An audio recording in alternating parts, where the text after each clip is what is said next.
Hi, I'm Terri Hirning, and this is, Matthew Hirning. and you are joining us for our I'm Possible journey. And today we have the pleasure to have Amy Yardley as our guest today. And I am going to tell you a little bit about Amy. Amy and I go back a number of years. We are connected through the Thinking Moms Revolution. We were just kind of talking before we started about one, how long it's been since we've seen each other, at these conferences, our chance to kind of come together in real life, but knowing each other through social media, thank God for social media, for a number of years. And Amy brings a special skill set to the podcast today, and I'm really excited to dive in. So, let me tell you a little more about Amy. Amy is a mother of an adult child with autism and other medical complexities, but she has also experienced living a life in crisis and working her way through that to really be thriving in life now. And like many special needs parents, Amy spent many years solely focused on her son and his needs, neglecting herself. And so, parents, I'm pointing at you guys right now because I for sure fell into that as well. She learned a lot about his brain, his body, and his innate healing, but didn't feel compelled to apply any of that to herself. She told herself she wasn't the one needing help. But after some words of wisdom from a chiropractor, she really gave herself permission to accept healing as well.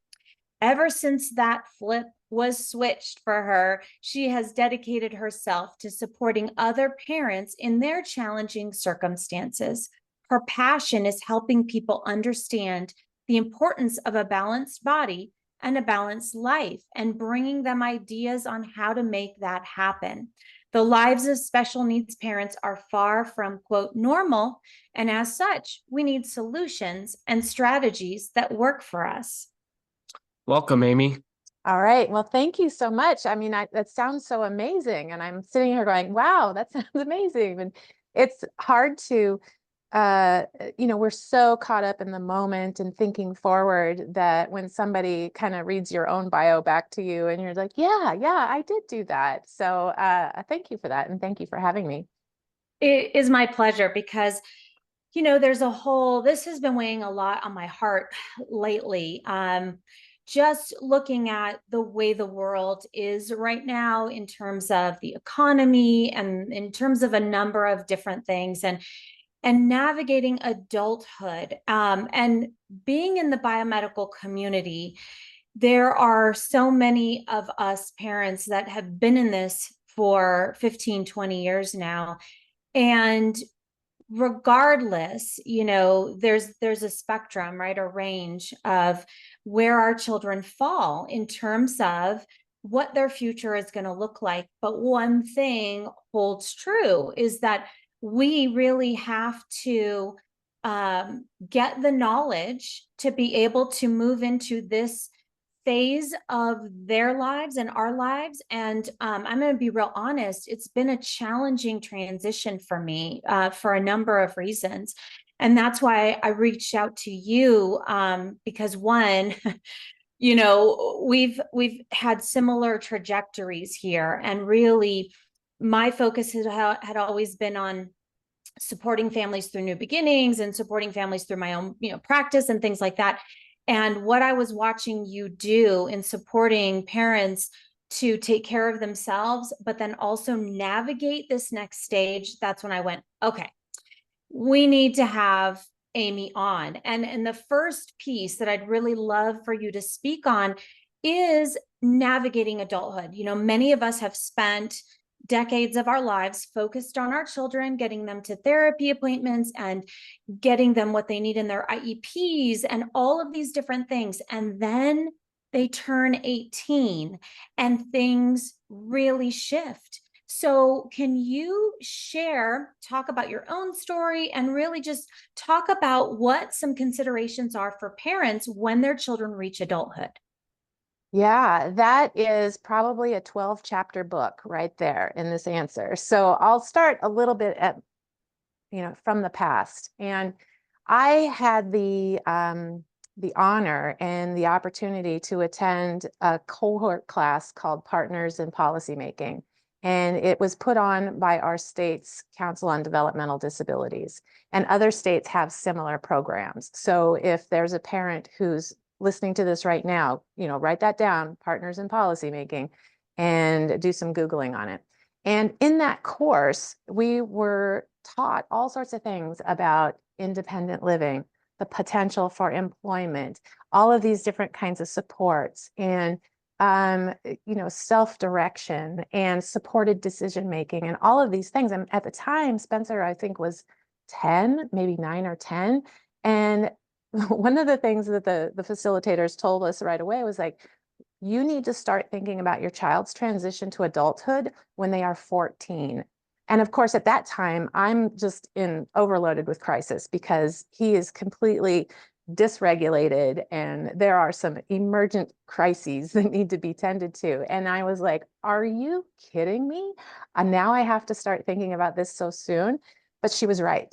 And when he turned 14, I started thinking about it. And I was just like, okay, so what is his future going to look like? And it wasn't like I was making absolute decisions. I was just opening my mind up to potential and to possibilities. And it was like, well, what are the potential here? What are the programs that are offered here in my state? What does it look like if he lives with me for a number of years? What does it look like if he lives somewhere else? What kinds of jobs would he want? Does he even want a job? Does he even know what a job is? And so it was really just giving me the opportunity, a very long period of time to think about things, which was such a gift. Because if we just kicked the can down the road and put off these thoughts and these creating visions and these questions for ourselves, our kids are going to turn 18. That's hard. We can't change that. And so it's a gift to start thinking about it earlier. And so if I can encourage parents to think of it that way versus more pressure and something that's anxiety provoking for them. So for me, I started thinking about it. And I previously have worked in social service systems. And so I also come to this place from a great deal of understanding of how the systems work and how to navigate those systems. And so I started doing more research around, well, what kinds of supports would Spencer have once he turns 18? We opted to homeschool, so I didn't have the school system or the transition programs that a lot of school systems offer. So that wasn't part of our equation. And we just honestly, too, when he was a teenager, teenagers go do the things that they do to kind of separate from us, right? We as special needs moms become very enmeshed, right? And we're enmeshed because we're mothers. And then as kids go through the teen years, that's when we go, oh, ew, this is, you have your space and I'm going to have my space and we're going to kind of do this. We're going to bump heads. But it really is a specific period of time. I think that's really super important because it allows us to then say, oh, you are your own person. And as much as I saw your future being one thing, I have to be in a space where I can radically accept that what I envisioned was going to be your future is not actually your future. And in fact, you are your own person. And my parenting needs to shift in a way where I can support you being your own person. And I'm releasing any emotional attachment I had to what I thought I lost because we're down this disability track. So it's really about thinking ahead and really understanding that they are their own people.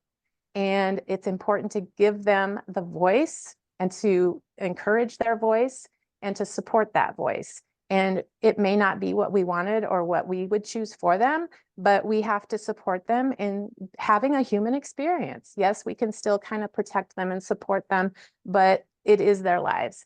And it might be scary for us to think about them living independently, but it's scary for them to think that they're going to have to live with us for their entire lives.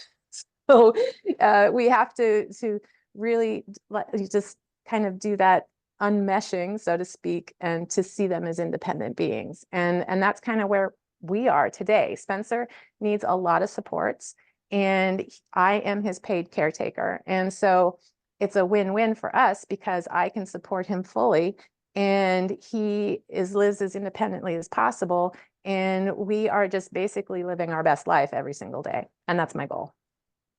That's so great. And so many of the things that you hit on, you talked about starting to think about this when they're 14. And I certainly didn't have my eye on that at all. When Matthew was diagnosed, it was, fairly late. It was 4, almost 5, and he was in earlier intervention. In the state of Arizona, we have a fabulous early intervention program, and he was in the school system just before his 3rd birthday, and getting all of these services and all of these supports. And we were originally told he would never be able to live independently, and that was really hard for me to accept. And so I went into overdrive mode in terms of biomedical and what could I do and what was going on biomedically that might be influencing his inability to sleep and his meltdowns and sensory overwhelm and all of the gut dysbiosis and brain inflammation and all these different things. And so that was really where I was focused, and I wasn't really focused on what this would look like. And then comes graduation, and we also homeschooled through middle school. So he was in a Waldorf inspired elementary school, which was amazing. And then I homeschooled for middle school, and then our local high school just embraced us and gave him exactly what he needed. And it was amazing. And, then they turn 18 and they graduate from high school, and colleges don't have to honor, different things. And we've been, again, blessed. He goes to a community college, and they have a disability resource office, and we did provide everything from his IEP and his MET evaluation, and they do a great job at providing some support, but it's not the same as high school. They are not entitled to the same level of support as they were in high school. And, therapies have gone by the wayside. Not that, I would say that over the last few years, you were probably pushing back against therapy anyways. Yeah. Is that safe to say? Yeah, definitely. And, again, this is the thing, right? They become adults, and it's not just mom and dad running the show and getting to therapy and all these different things. It's what does he want and where does he want to go? And really, how can I help him get there? Right. Right.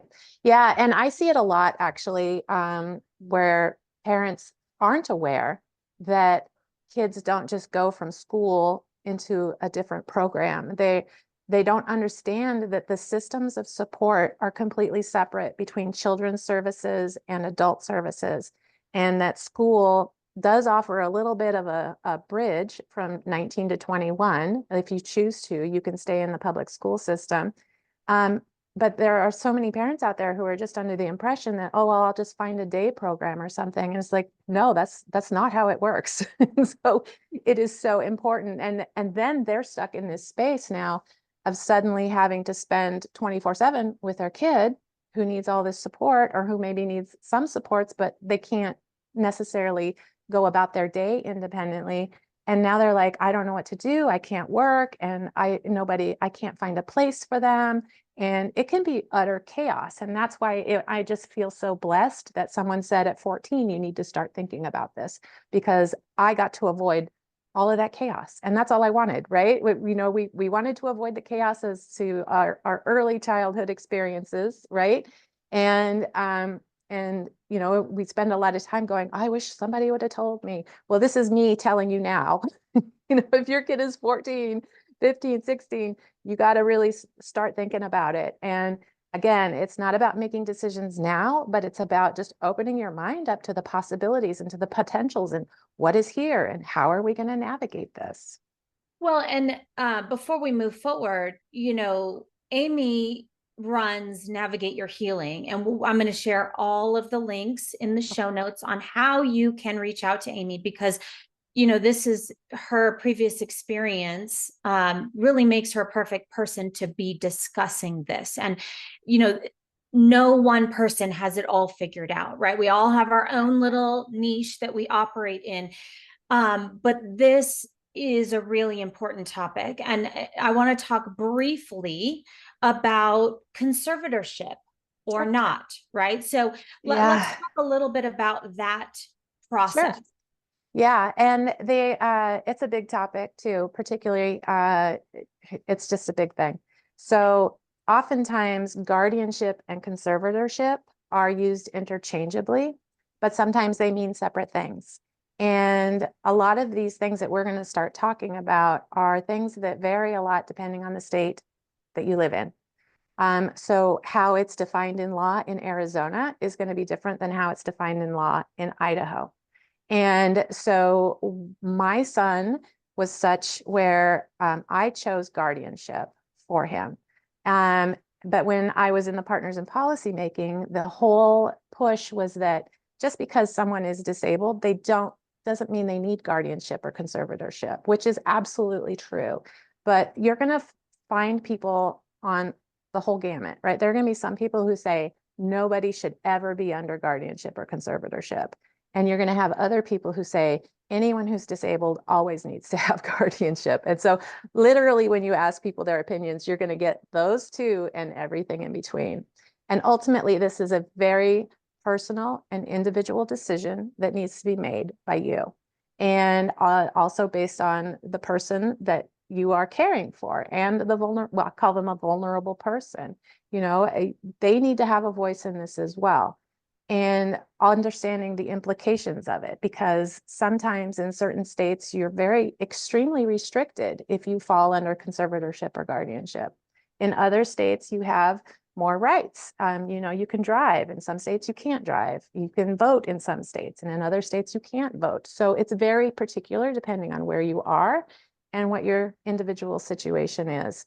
In some states it is generally the last, it's seen as the last thing that's needed. There are many other steps before you get there. And it's also kind of the most permanent. In some places you can reverse it, but it takes a lot of effort for a person to go through that. I think the biggest case that we can think of is Britney Spears under financial conservatorship, and look at what she had to go through in order to just get control back over her life and her finances. So there's a philosophy, it's called, oh gosh, this is my age, it just poofed out of my head, supported decision making. And it is really where the person, it's not a legal documentation or legally binding, but it's more of an agreement that a person who has a disability, who needs extra supports, agrees that they're going to have almost like a committee of people, a trusted friend network, who are there to support that person in making decisions. So let's say a person was coming up with a medical situation and they might need a surgical procedure, but they weren't sure what it meant and whether they should consent to it. They would gather their supported decision-making people in their network together, and she or he would listen to the advice of those people, and they would help her make a decision on that. The next step, which is a legal protection, would be a power of attorney, a durable power of attorney or medical power of attorney. And these are legal tools that can be implemented without attorneys. You don't need to file them. You just need to have created them. And the main thing about a power of attorney is that in order for it to be, I'm not a legal expert, let me just say this right off the bat. This is not legal advice. This is just me and my information of what I've known and come to learn, is that a person really does need to understand what they are signing in order for the power of attorney to be valid. So if a person doesn't understand anything about their rights or what they're signing away, technically a power of attorney would not be fully enacted because they don't understand that. So there's the fullest of the full, which is where you still have all of your rights and you get to make all of your decisions. You just have some people around you who help you make those decisions should you ask for them. You have a power of attorney, and then you have guardianship and conservatorship, which is a legal process where the court has to determine that this person is incapable of taking care of themselves and making their own decisions. and somebody else needs to be the person in charge of making their decisions. So what did we do? If you want to share. I think we did power of attorney, if I'm not mistaken, correct? Yep. Yeah. And I would say, it's one of those things, again, it's like my son would not understand what his rights are or what he would be signing. He would just sign whatever I gave him if I told him to sign it. So for me, and he also has an inability to express what his needs are. And so I was like, if he was ever in a situation where he needed to get a medical procedure or something like that, he wouldn't be able to communicate that. So for me, I felt that guardianship was the best option for him. There's a lot of passion around these kinds of decisions. So, I've been told myself that, just point blank, I shouldn't have done guardianship for my kid.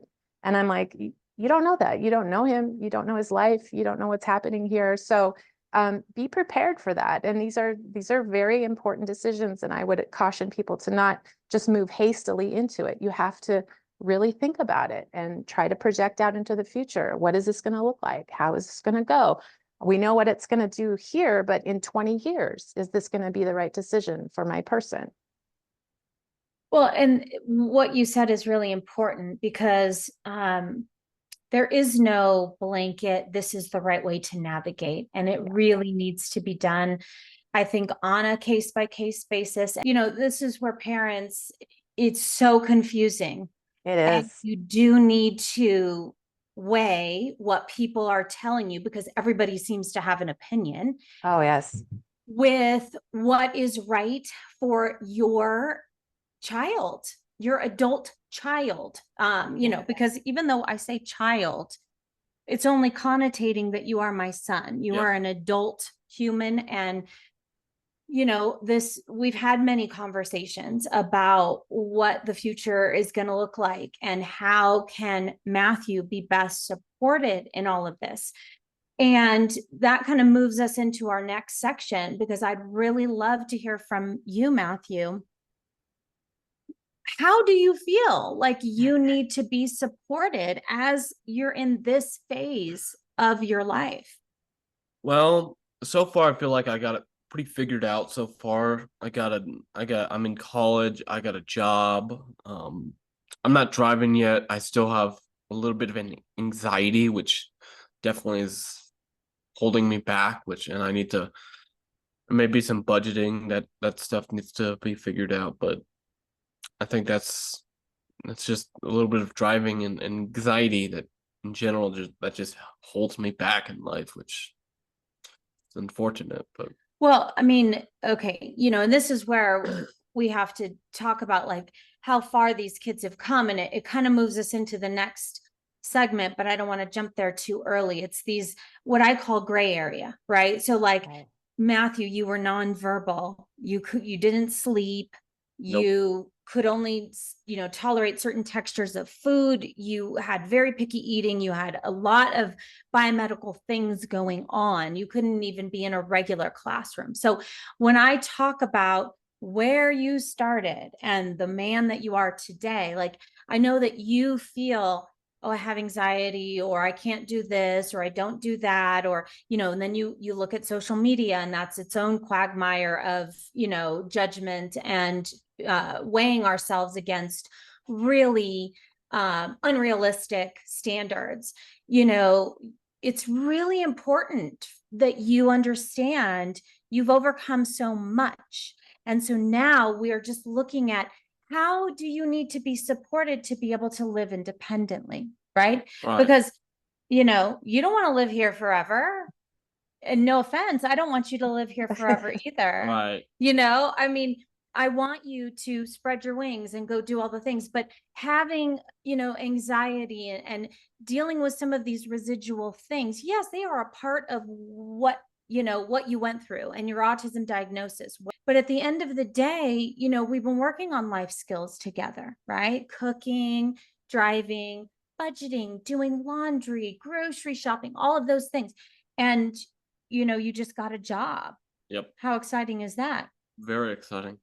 It's been a month since I got hired, so I've been working at Arkin for a month. So And Harkins, for those who don't have Harkins theaters in their states or areas, it's a movie theater. So, here's where I feel like so many families, just like mine, we've worked hard. And, Amy, you too, right? Yeah. You Oh, work yeah. to support Spencer. So no matter where they are, no matter where on the spectrum, and for families out there listening who have kids that might, present like they have a little attention issue or some anxiety, but they don't have a true diagnosis. This is the same conversation for you too, right? Yeah. So let's talk a little bit about that gray area, because, when I'm looking at my area, similar, I think, to your area, where the economy has kind of gone crazy. I know here in Flagstaff, a studio or a one-bedroom apartment is easily $1,500 a month. Oh, yeah. We have the highest minimum wage in the state. Everything is skyrocketing in terms of pricing. So here we are, right? You want to live independently. I want you to live independently.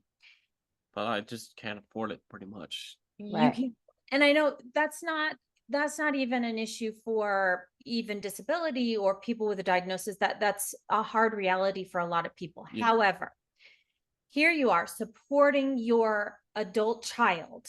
Okay. So let's talk a little bit about the state and federal supports that are out there that kind of help our loved ones make ends meet. Yeah, I'd love to. And the thing that's interesting about a lot of these supports is that they are kind of interconnected, but they're also very siloed. And so it's not a one-stop shop. Usually when you go and you're like, oh, hey, I need some extra supports getting employed. You have to almost know what you need to ask. So, and none of us walk around knowing what we don't know. Right? And so the first and foremost, of course, if you have a disability and you meet the standard, would be Social Security disability. And these are entitlement-based programs. And the disability one is for people who have, they don't have enough work credit or work history. They haven't paid into the Social Security system. And it's typically called SSI. And that's just the straight federal funding. And so for people like Spencer, he's not going to have any employment history. So he just went right into the SSI system. And now when I say went right in, I mean, I applied for it and we got that application. There's no going right in. There's no It's going right in. Government. Getting a It job is. is easier than trying to Yeah, get absolutely. 100%. It is a job just trying to get into the system. And so, but being SSI eligible unlocks these other systems that are down the road. And so oftentimes the state Medicaid programs, the waivers, which are the home and community-based waivers, these are the paid supports that help people live where they want to live, right? And helps pay for people who are the caretakers to help support a person live where they want to live. And so you get the Social Security, and then you get the Medicaid, the waiver system that goes with that. And then, of course, if you're SSI eligible and you're living independently, you may be eligible for food supports in the form of food stamps or SNAP benefits. You might have an access then to Section 8 housing that can also help you with those particular supports for rental, which is a sliding scale sort of thing. You can get access to vocational rehab services, which will help you with job development and job coaching and job supports and supports on the job. So, but you are the person that's responsible for linking all of those and getting started and putting all of that stuff together. So there are supports out there for people who meet that criteria. The challenges for people who don't meet that criteria, because they still need supports. And it's still very difficult for them to either gain employment or retain employment. And certainly employment at a level that's going to afford them the opportunity to live independently. Ding, ding, ding. Right. And I would say, that's more challenging, because everything, you might be able to find somebody who was willing to offer some coaching and job development kind of things, but you're going to have to pay out of pocket for those services. So as a parent, as a family, probably you're the one that's going to be trying to finance that in some way. But I do have a number of, and do you want me to just list some of these resources that I have that I always share with people? Yes, and we're going to send people your way. I'm going to direct Okay. people to the best way that they can find you. I don't know if you have downloadable guides, and I know you have programs. So I would, Yes. one, highly recommend you consider diving into one of Amy's programs. But yes, feel free to share whatever you want to share, Okay. and we'll link more resources as well. Okay. And I like these resources because they are appropriate if to whether you're on SSI and meet those criteria, or whether you're not eligible for SSI and you just want some better information. So there's this company called Griffin Hammis, and it's griffinhammis.com. And they are all about customized employment for people who are disabled. And it is this whole concept of like, we have this idea that people need to go apply for jobs, and then they need to interview for jobs, and then they need to get the job, and then they need to be successful in the job. And that's a competitive employment model, right? But we're talking about people who needed accommodations and supports to get their way through school. So why now are we turning around and expecting these same people to be successful in a competitive employment environment? So customized employment is really thinking about it more in terms of self-employment. It's like, hey, my kid, my person has this great interest in, topic A. Is there a way that we can monetize that? Right? And let's go about trying to think about employment for my person, not as a competitive job that is in the community, but as a way that they can use their interest and their passion in a way that makes money. And how can we do this for them so that, they can get those skills and then maybe parlay that further down the line. So Griffin Hammis is a great one. They have a resource guide on all about customized employment. Every state should have a vocational rehabilitation office. Those are state agencies. And so it's going to vary state by state how those look and what your experience is with them. My personal experience with Voc Rehab has been that they like to take people who are easy to work with. And if you have a kid who has a lot of challenges, you know exactly what I mean when I say that. Meaning people who don't have behaviors, who are going to be easily fitting in a job site. And so that means kids with autism, adults with autism. It's a little bit harder for Voc Rehab to support people who have developmental disabilities and associated behaviors than somebody who, say, has a physical disability and they need a physical accommodation in order to get in and out of the building, right? So, but it's an option, but they are focused on competitive employment, the jobs that are already established in the community.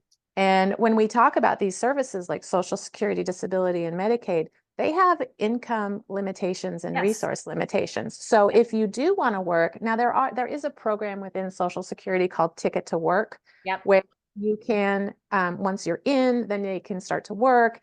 And it's a way of protecting your benefits. And there are financial tools such as a special needs trust or an ABLE account where people can put their money so it's no longer counted for Social Security, but they're very specific financial tools, and you have to make sure you're getting the right one so that you're not kicked off the program. But it is very much, it's like, and Social Security is all or nothing. So that's like, you either can work to support yourself, therefore you're not eligible for any of this over here, or you cannot work to support yourself, and therefore you're potentially eligible over here. So that whole in between, it's like, well, if I can work 5 hours a day, does that mean I'm not disabled, even though that's my limit? But how am I supposed to support myself or live independently? Obviously you can't. So those are the struggles, and those struggles have been in these systems since they've been created. But because there are now more and more and more people who are coming into these systems, more and more and more people are becoming aware that there are significant challenges and limitations to all of these systems. Social Security, that doesn't play a role in the box that they play, right? And that they play in. And their rules are about financial eligibility and this, your functionality, whether you're disabled to the degree that you can't work. Those are the two things. Those are the only two things that they concern themselves with. And it's outside of their purview to be concerned about other things.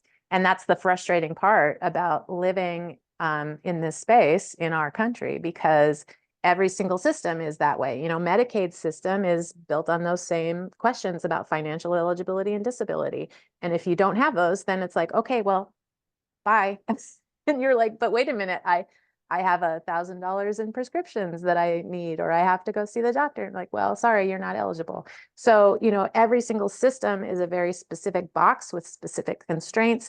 And then we, as the people having to navigate that, have to be the ones to understand that and try to make it all work. And of course, again, that big question of we don't know what we don't know. And all we know is that now we're being thrust back into a state of scarcity because we don't have the money to do this. We don't have the supports. And I don't have an answer. I can help people navigate those systems, but I wish I had an answer, but I don't. I do know that if we change the entire Social Security system, you know, you've got Medicaid that's built on the foundation of Social Security. And then we also have Medicare, which is the care that we all pay into, and the care that people get when they're 65 or older. That's all built on those, predicated on how those systems are built. The food stamp system, the TANF system, everything is built on all of those same principles of eligibility. And so you change one of those, you got to change all of them. You know, a lot of the things that we learned and navigated, we learned and navigated because we did it wrong, or we, you know what I'm saying? So yes, like, if other parents can learn from us and kind of get a head start on some of these things, these are things that, you know, you're turning the big 2-1 this year. Woo, woo, So woo. I know. And you know, it's been I feel like it kind of crept up on us to where we were so focused on all of that, what we were focused on. And then it's like, whoa, we're here now. Now what? You know? And so there are some things that parents really, really need to do. Do you have any other resources that you want to share? Well, there was another resource, and it's called Partners for Housing with the number 4. And they will help people in a very supported decision-making way, and a very, like, we want people to be as independent and live as independently as possible way. And they, from my understanding, you know, they've got this process where they do more like one-to-one coaching, where it's like, okay, what's your situation? And here are some options for you. And they do a lot of matching of people to set them up as roommates, right? Because when we talk about people being able to share housing, because it's like, yeah, you can't, like, it would be hard for a person who's fully employed, as like you in your area, in my area, to find a place to rent. So we are having to do shared housing. And so it's not uncommon at all for people with disabilities to do shared housing. And like, what's the process of that? And how do we match with people? And so there are just a lot of different opportunities out there for housing. It may not be the ideal situation. And of course, if your child is 14 and you're just now thinking about this and learning that some things are not going to be easy, you know, maybe that's when you start thinking about building that ADU in the backyard, right? So that there's a different address and your person can live in the backyard in their little, you know, self-contained unit. And that can be a way of supported living, because you're independent, but you also have your own house, right? So there are a number of different things that we can do and think about housing in that way. We just want you guys to be the best version of you, whatever that looks like, right? Yeah. Well, Amy, absolutely. this has been an amazing interview, and I know everybody's going to have some really terrific gems that they've pulled from this. I know I myself was taking my own notes here. So where can people find you? We're going to link all this up in the notes. Sure. I think, you know, my website is navigateyourhealing.com. I have a very active presence on Facebook. It's Navigate Your Healing. I'm on Instagram. I'm also on TikTok. If they want to email me, it's Amy's, that's AMYS, at navigateyourhealing.com. And, you know, you approach me however you want to. I will respond. 'Cause I just, I feel like I got my face in the computer all day long anyway. But yeah, you want to reach out by email, you want to send me just a contact through my website, you want to reach out private message on Facebook, that's cool. I'm good with that. And I do have a specific learning program just for my child is turning 18 now what, which has 4 modules in it where I cover all of the topics about guardianship and the legal protections. I cover Social Security application, I cover Medicaid, and I cover transitioning your parenting style for your adult child. And it comes with action guides where I have all sorts of questions for you to do your own research. Of course, I'm not a legal expert, I'm not a financial expert, but I know how to operate within systems, and I know how these systems go together. And I know the questions that you need to be asking yourself and the questions you need to be researching, and I provide you with those.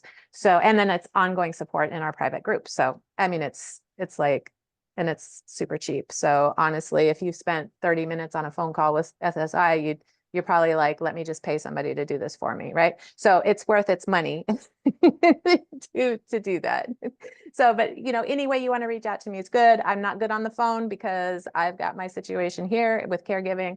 And so it really is best by email or private message. That's great. And, like Amy said in the beginning, don't wait. Yeah. However, even if your child is 18, over 18, reach out to Amy and figure out, what makes sense for you and your needs in terms of learning to navigate what supports and services are out there.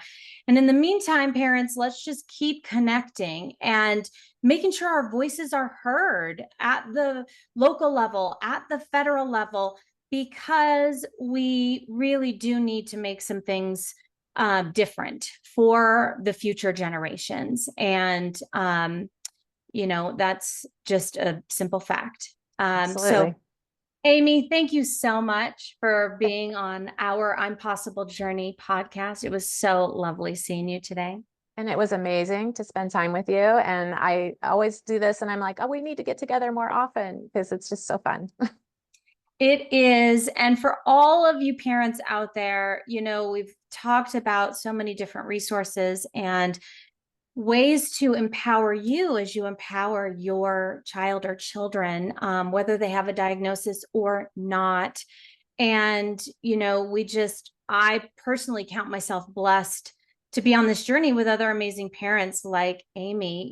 This community is so what we all need. As you mentioned in your bio, or as I read in your bio, we spend a lot of time pouring energy into our children, which is rightfully so. And special needs parenting comes with no instruction book and not a lot of supports. And one of the best things about social media is being able to meet other families like ours. So thank you so much, Amy. We're going to link up all of your resources, how to connect with you. And your wisdom has been so generously shared, and I really appreciate it. All right. Well, thank you. I appreciate the opportunity to share it and to share my journey and my story with others and hopefully help them out.